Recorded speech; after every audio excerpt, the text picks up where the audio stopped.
સરસ મજાના તત્વચિંતક થઈ ગયા. મારે એમને યાદ કરવા છે. એ હંમેશા એવું કહેતા, if you listen you forget.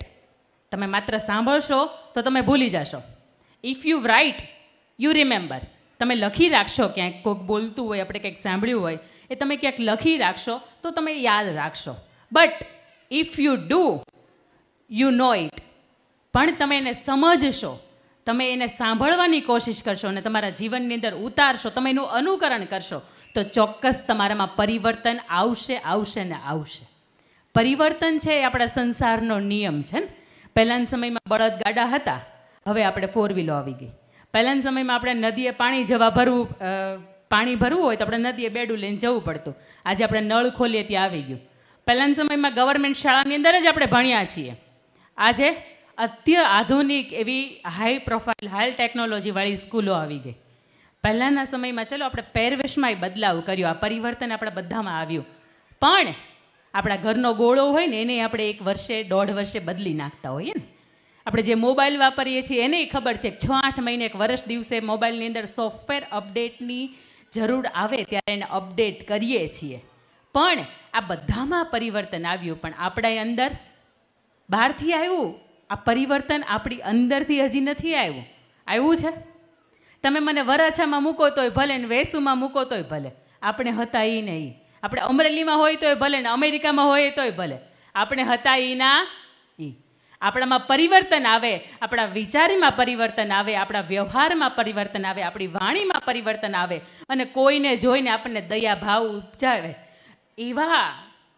માત્ર એવા એક ઉદ્દેશથી આ પરિવારનું એક સરસ મજાનું સ્નેહ મિલન તમારી વચ્ચે આ આયોજક સમિતિએ મૂક્યું છે. ત્યારે આ મંચ ઉપરથી 3 વ્યક્તિને વંદન કરવા છે મારે. સૌથી પહેલાં વંદન કે મંચ ઉપર બિરાજમાન દરેક વડીલો કે જેના સંસ્કાર થકી આજે આપણે ઉજળા છીએ. બીજા વંદન એ માટેના કે માતાઓ કે જેમણે આપણને પારણે ઝૂલાવ્યા ત્યાંથી લઈને આપણે એને એમ કહી દઈએ કે માતું અભણ છો બોલમાં, એ સાંભળી લેનારી સ્ત્રી આપણી જનેતા, એને મારે વંદન કરવા છે. ને ત્રીજા વંદન આજની આયોજક સમિતિ કમિટીને કે દરેક દિવસ એણે એવું વિચાર્યું છે કે મારો પરિવાર ભેગો થાય. અને મારા ખ્યાલ મુજબ કદાચ આજે 29 ગામ ભેગા છે. મેં આ વર્ષની અંદર લગભગ 18 સ્નેહમિલન કર્યા. આમાંથી આ એક પહેલું મારા માટે સ્નેહમિલન છે કે આટલા મોટા અલગ અલગ ગામમાંથી તમે અહીંયા ઉપસ્થિત થયા છો અને તેમ છતાંય આટલી બધી નીરવ શાંતિની અંદર તમે સરસ મજાના બેઠા છો ને સાંભળો છો.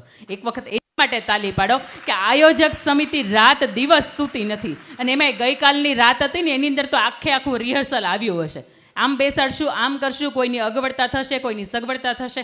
અને આજના દિવસે કદાચ અહીંયા મંચ ઉપરથી કે તમારા નામની અંદર ક્યાંક અગવડતા રહી ગઈ હોય, તમારી સગવડતા ન સચવાણી હોય, તો આ કોનો પરિવાર છે? આપણો ને. હા, આપણું હોય ને ત્યાં માન અપમાનની ચિંતા ન હોય. આજે મારે મુખ્ય વિષય એવો કંઈક છે કે વિષ્ણુ પુરાણ કોણે સાંભળ્યું છે? કથા છે, પણ કથાની સાથે આજની કહાનીઓ છે મારી પાસે. વિષ્ણુ પુરાણ કોણે સાંભળ્યું છે? કોઈ નહીં.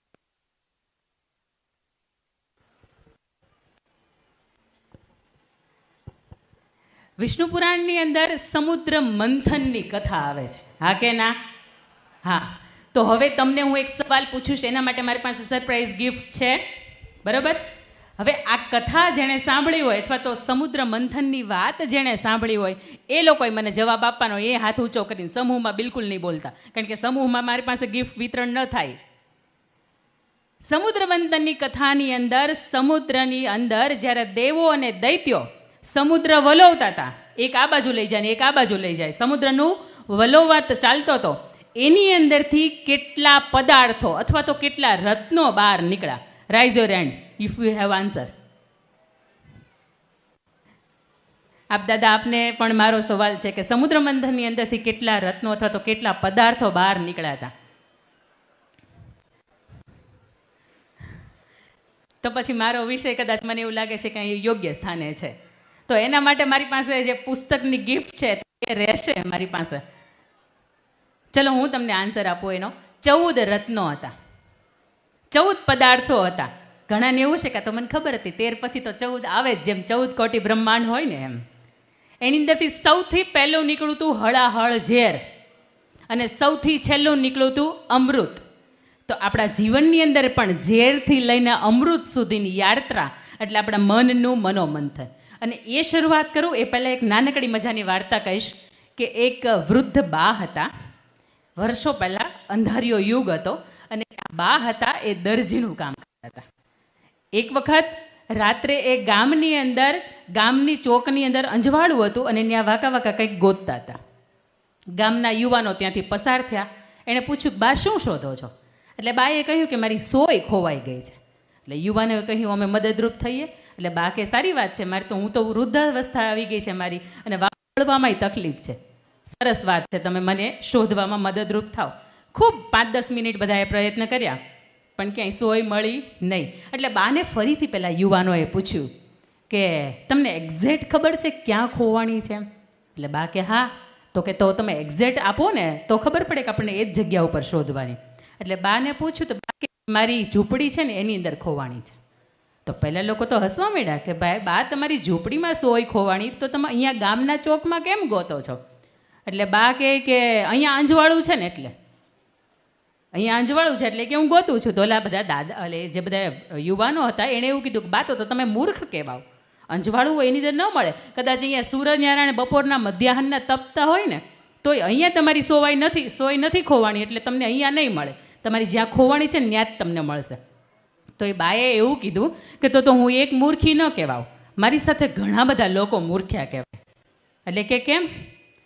એના ઘર જેમ સોય ઘરની અંદર ખોવાણી છે ને તમે બહાર ગોતો છો, એવી રીતે તમારા ઘરની અંદર સુખ શાંતિ અને તમારી સમૃદ્ધિ છે ને, તમારું ઘરનું જે આંતરિક સુખ છે ને એ આપણા પરિવારની અંદર અને આપણા ઘરની અંદર ખોવાયું છે ને આપણે જગતના ચોકની અંદર ગોતવા નીકળ્યા છીએ. આ તકલીફ અહીંયા થાય છે. પછી આપણને બહારથી એમ લાગે કે પ્રકાશ હશે અહીંયા ગોતીએ પણ ત્યાં કાંઈ છે નહીં. ત્યાં ક્ષણિક સુખ મળે પણ જે સાચું સુખ આપણા પરિવારની અંદર, આપણા કુટુંબની અંદર, આપણા 2-5 જે પ્રિયજનો છે એની વચ્ચે હોય એવું સુખ આ દુનિયાની અંદર ક્યાંય પણ એક પણ ખૂણામાં નથી. પાછા આપણે આવ્યા વિષ્ણુ પુરાણની અંદર ખૂબ મજાની કથા છે સમુદ્ર મંથન. અને સમુદ્ર મંથનને હું મારી દ્રષ્ટિએ મનોમંથન જેવું રાખું છું. જેમ સમુદ્ર મંથનની અંદર કેમ દેવો અને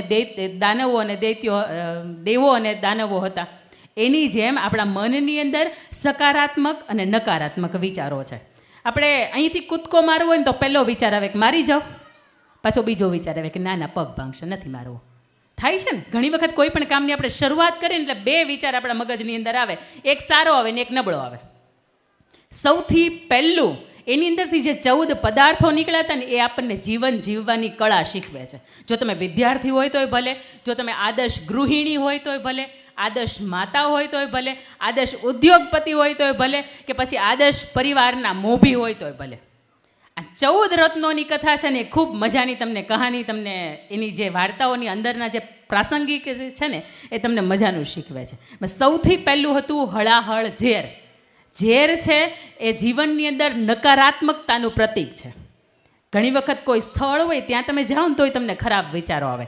ઘણી વખત કોઈ તમે માણસની બાજુમાં બેસો ને તોય તમને નકારાત્મક વિચારો આવ્યા કરે. અને એ નકારાત્મકની અંદર આપણે આજની તમે કંકોત્રી જોઈ, આપણું જે સ્નેહમિલનનું કાર્ડ છે એ તમે જોયું? હા કે ના? ધ્યાનથી જોયું?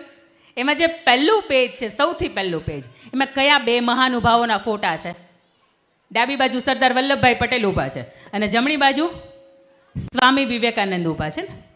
સ્વામી વિવેકાનંદ એવું કહે છે કે તમે કોઈ પણ કાર્યની શરૂઆત કરશો ને એટલે હંમેશા આ દુનિયા તમારો વિરોધ કરશે, તમારી ઉપર હસવાનું ચાલુ કરશે, અને જો તમે એમાં સફળ ગયા તો શું કરશે? તમારી માટે ફટાકડાએ ફોડશે.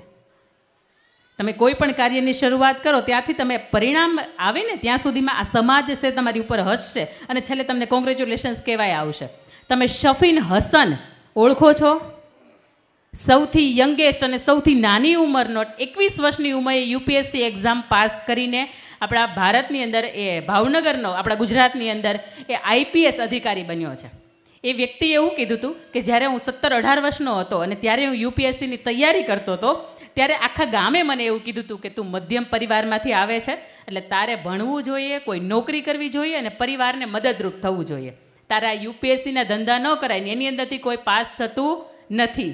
અને આવા વ્યક્તિઓ હતા, એ વ્યક્તિને અંદરથી સેલ્ફ મોટિવેશન મળ્યું કે આ લોકોએ મને એમ કીધું છે ને કે કોઈ પાસ નથી થતું, એટલે મારે પાસ કરીને જ બતાવવું છે. અને એ વ્યક્તિ યુપીએસસીની અંદર આપણા ભાવનગરનું નાનું એવું એ ગામ અને ખેડૂતનો દીકરો શફીન હસન પાસ કરે છે. અને એ લોકો તેના ઘરે જઈને સૌથી પહેલાં ફટાકડા ફોડે છે.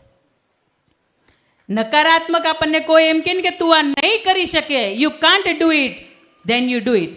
કોઈક એમ કહે કે નહીં થાય એટલે ત્યારે કરી બતાવીને મજાવાની મજા જે છે ને એ અલગ મજા છે. તું આવશે પણ આપણે એને ધકેલીને આગળ વધવાનું છે.